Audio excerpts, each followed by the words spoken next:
हरे कृष्ण।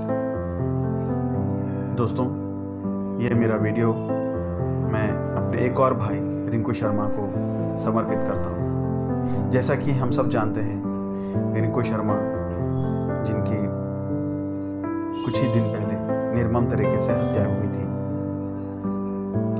मैं ये नहीं कहूँगा कि कारण क्या था, किसने करा, क्यों हुआ, गलत है, क्योंकि इस पे तो मेरे हिसाब से बहुत जगह बहुत बातें हो रही है और लगता है कुछ दिन और होंगे, उसके बाद हम भूल जाएंगे। जैसे कि हम कमलेश तिवारी को भूल गए हैं, जैसे हम निकिता तोमर को भूल गए हैं, जैसे हम अंकित शर्मा को भूल गए हैं,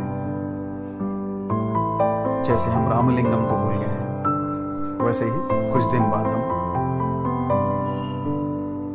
रिंकू शर्मा जी को भी भूल जाएंगे। मैं आज बात करूंगा वो एक अदृश्य ताकत, या वो कहूं कि एक षड्यंत्रकारी ताकत जो ऐसे जघन्य अपराधों के पीछे एकदम रॉक सॉलिड खड़ी है।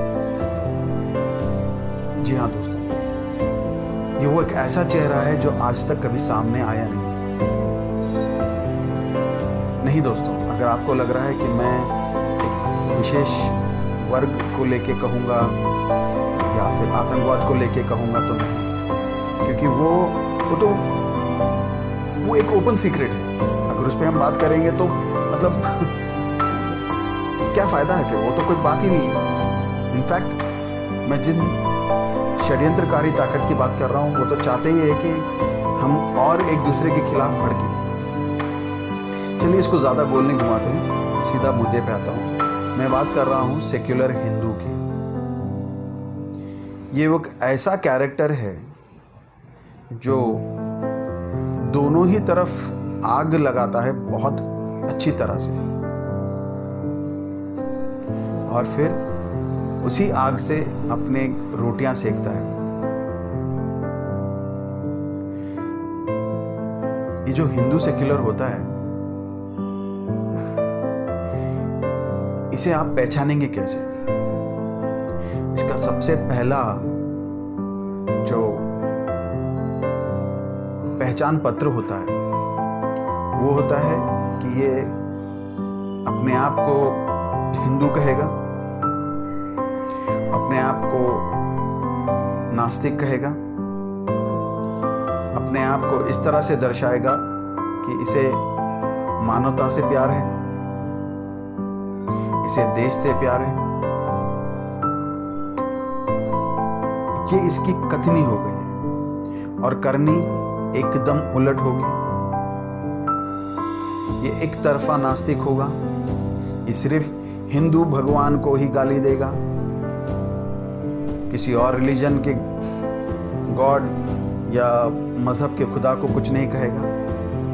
ये हिंदू आस्थाओं का पुरजोर तरीके से विरोध करेगा, चाहे वो फिर दीपावली हो, होली हो, करवा चौथ हो या जो भी हो। लेकिन उसी तरह से दूसरे रिलीजन की अगर कोई कमियां हो, उस पर ये कोई टिप्पणी नहीं करेगा। ये एक ट्रेट हो गया। इसका बेसिक नेचर जो है एकदम सेल्फिश होता है, स्वार्थी, इतना स्वार्थी होता है, इतना स्वार्थी होता है कि वक्त पड़े तो ये अपनी सगी माँ यानी कि जन्म दी हुई माँ को बेचने में पीछे ना हटे।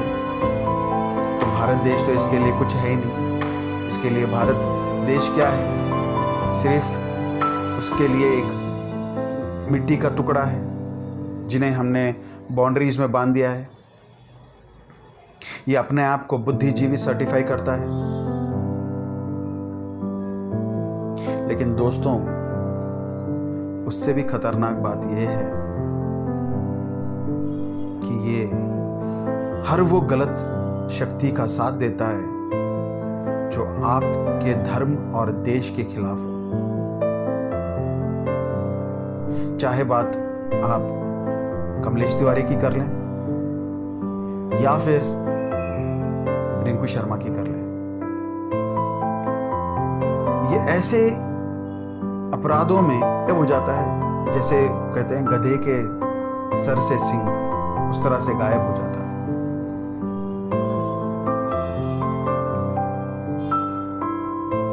और वहीं पे ये अखलाक तबरेज इतना हो हल्ला मचाता है, इतना विलाप करता है, जैसे समझ लीजिए कि इनके सगे इनके घर में ही किसी के का निधन हुआ हो और ये अभी अभी उनको मुखग्नि दे के आ रहे हैं। इस तरह से विलाप करता है।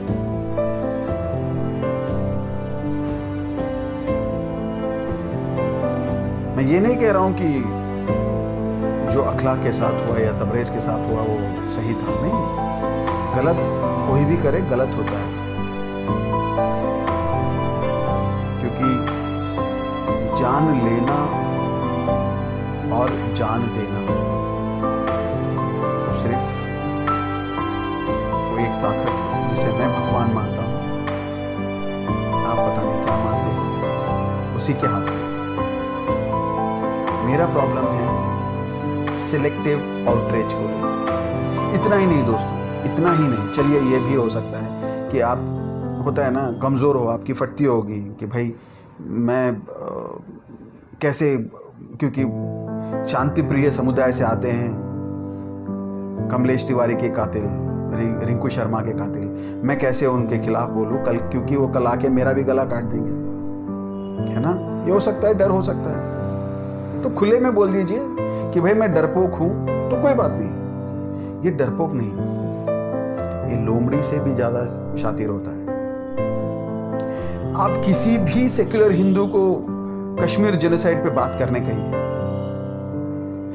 इतना है कि मैं अपनी बात बताता हूँ, मेरे मतलब जब मैं मुस्लिम फ्रेंड्स के साथ बात करता हूँ तो ऐसा हुआ है, हम डिबेट करते हैं तब वो भी कभी ना कभी मानते हैं कि चलिए मेरा दिल रखने के लिए ही समझ लीजिए, मान लेते हैं कि नहीं होना चाहिए था, गलत हुआ है।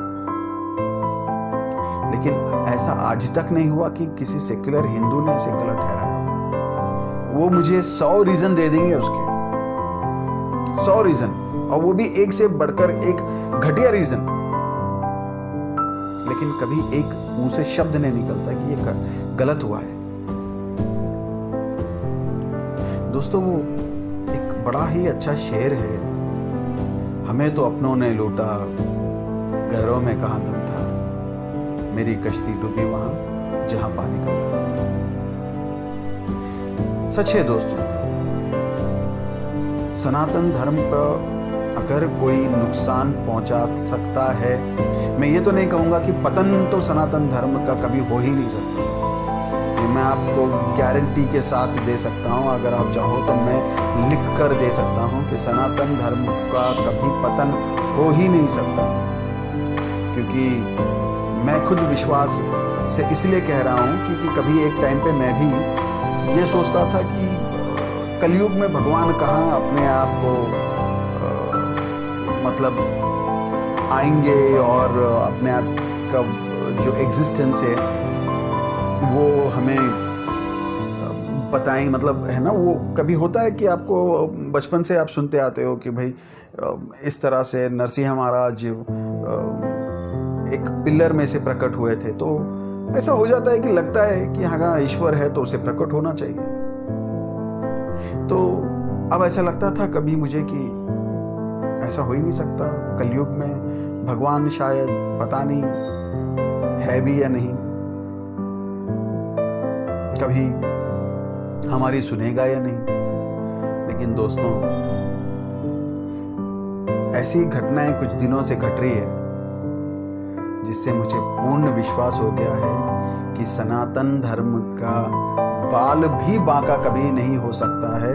सनातन धर्म था, सनातन धर्म है और सनातन धर्म ही रहेगा।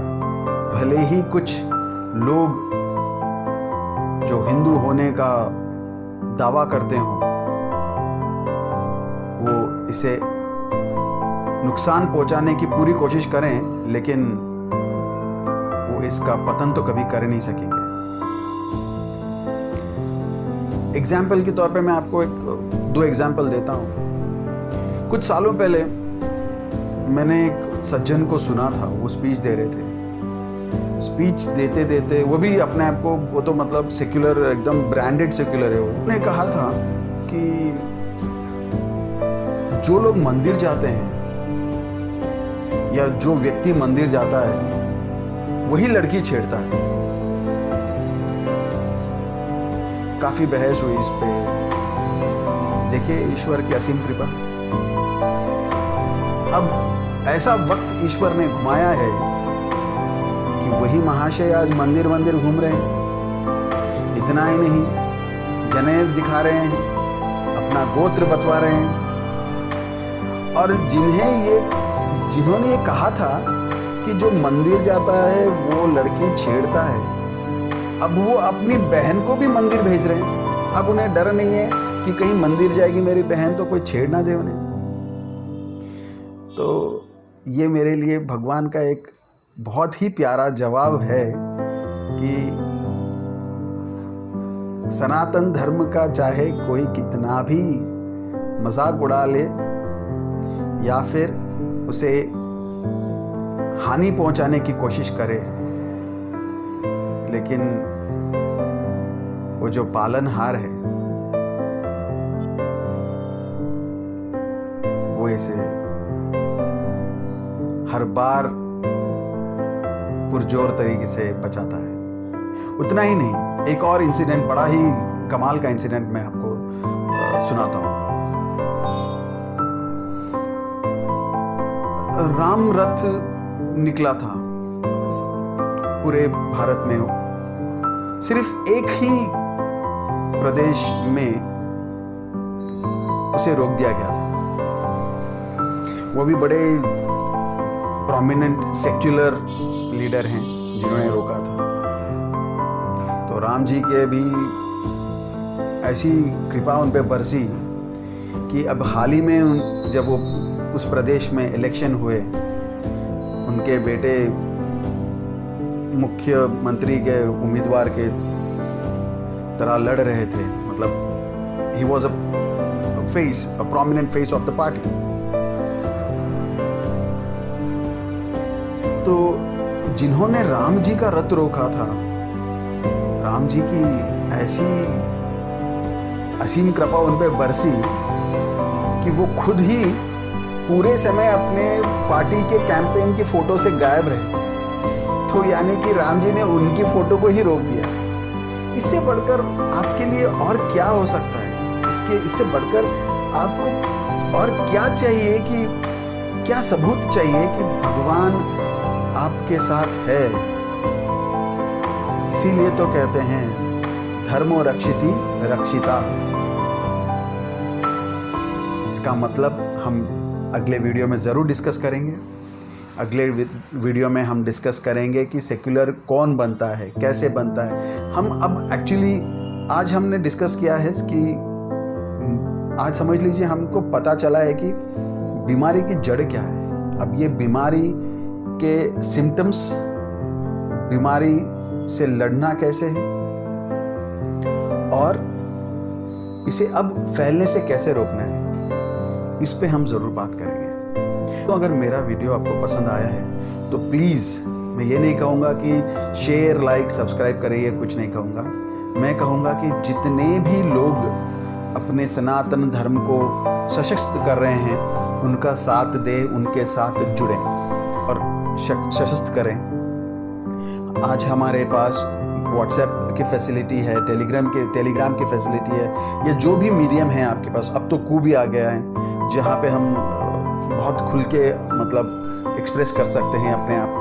तो आप अब अपने आप को प्लीज़ शेल में मत रखिए, खुल के बात कीजिए। मेरा ये वीडियो बनाने का सबसे बड़ा कारण ही ये है कि हमारा दुश्मन बहुत कमज़ोर है। वो सिर्फ हमें मार सकता है, वो हमारी आवाज़, हमारी सोच को ना 1000 साल पहले दबा सका, ना आज दबा सकता है। बस इतना है कि हमें इस सेक्युलर हिंदू को करना है कि इस सेक्युलर हिंदू का जो बिजनेस मॉड्यूल है, ये मोडस ऑपरेंडी है, ये बंद करवाना है। क्योंकि आपका दुश्मन बाहरी आपको कोई नुकसान पहुंचा ही नहीं सकता। आपका दुश्मन वही है जो आपके साथ हो, आपके घर के भीतर हो, वही आपका नुकसान पहुंचा सकता है। तो इनसे सतर्क रहिए और इन्हें एक्सपोज करिए और इनसे पहले इनसे लड़िए। थैंक यू दोस्तों। जय श्री राम, वंदे मातरम।